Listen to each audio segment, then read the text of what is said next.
There are difficult conversations that no one wants to have and no one wants to hear, but they're necessary, especially in difficult times. Those are conversations about whether you get to stay or whether you get to leave. Hi, I'm Nancy D. Solomon, CEO and founder of the Leadership Incubator. So I work with a lot of senior executives, and the calls that are pouring in, the emails that are pouring in are emails saying, I need to let go of half of my staff.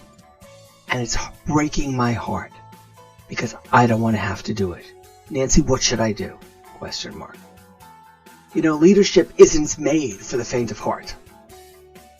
If it were easy, there were a lot more people doing it. But they're not. And so you find yourself in a position of middle or senior executive leadership, and all of a sudden, your staff of 100 needs to be whittled down to 20 or 40 or 30. The number doesn't make a difference. And what people want to know is it harder to be fired or is it harder to do the firing? I'll talk from my experience.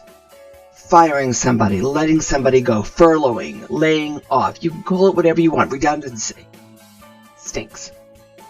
It is not the experience we wanted when we took on the position of leadership. It is very hard to look at another human being and saying, as of 4 o'clock today, you don't have a job. It is especially hard if that's one of your A or B players and they deserve to have the job. When it's a C player that you're letting go, you're probably doing them a favor because they're probably not in the right job to begin with, which is why they're a C player. And so you're liberating them from some shackles they didn't even know they had. So what do you do? How do you do it? How do you feel okay about it? I'm going to start backwards. You're never going to feel okay about it. It's just not. It is painful to look another human in the eye, whether on Zoom or in person, and say, you know what? I had to let go of 10 hencat, and you're one of the 10. No matter what you say, no matter what you do, it's going to feel shitty for both of you. Yes, offering your now ex-employee career coaching, great job. Offering some sort of package, great job. But it's never going to feel like the right thing to do, even if it is. So what do you do? Okay. We're going to address at some point in the next week or two, how do you determine who to keep and who to let go of? But for this conversation right now, the best thing you can do for you and the employee is to be honest, transparent, authentic, and hold on to your integrity. That means speaking the truth. And it would be so much easier to lie. It would be so much easier to say, well, my boss's boss said that we're going to let go of ABC player or XYZ person or Bob and Mary Sue, and so I had nothing to do with the decision, which is probably not true. But what will be significant is if you tell the truth. So it's going to sound like this. Bob, I hate that we're about to have this conversation. I suspect you know what's coming. I need to put you on furlough, or I need to lay you off, or I need to fire you. Because we need to keep the business running. So here's what I want you to know about the contribution that you've made to our organization. A, B, C, D. This decision was made based on criteria of LMNOP. I didn't agree with the decision. I don't like the decision. And yet the decision needed to be made. So I am here. I've got your back. I am supporting you, even though right now in this moment, it sucks. That's the conversation you want to have. It's a lot harder to have that conversation than to say to somebody, well, HR decided, blah, blah, blah, blah, blah, blah, blah. Don't do that. Don't do that to yourself. Don't do that to your employee. Another conversation you might have.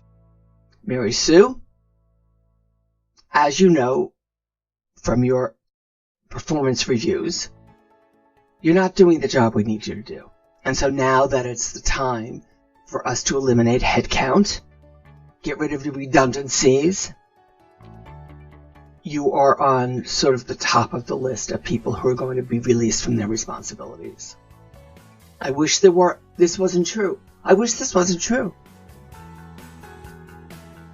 What I know is I think you're not in the right job to begin with. What I know is that you can perform so much higher in a position that is more ABCD and less XYZ.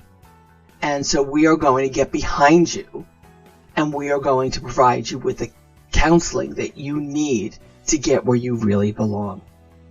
Please know that we're not taking this lightly, and please know that we will do everything in our power to support you. Those conversations invite you to a place of vulnerability and courage and bravery that I'm telling you, there's no leadership course that I know of that teaches that.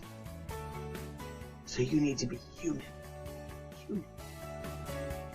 Had you not learned the lesson, leave your personal life at home and come to work and just be a business person, you would know to say that. So here's that's sort of the hat that you need to put on.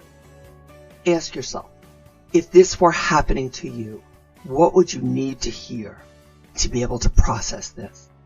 What would you want to hear to metabolize the information you're getting? If this were your daughter or your son or your wife or spouse or significant other, what would they need to hear to make this sort of kind of okay, even though it's not going to be sort of kind of okay?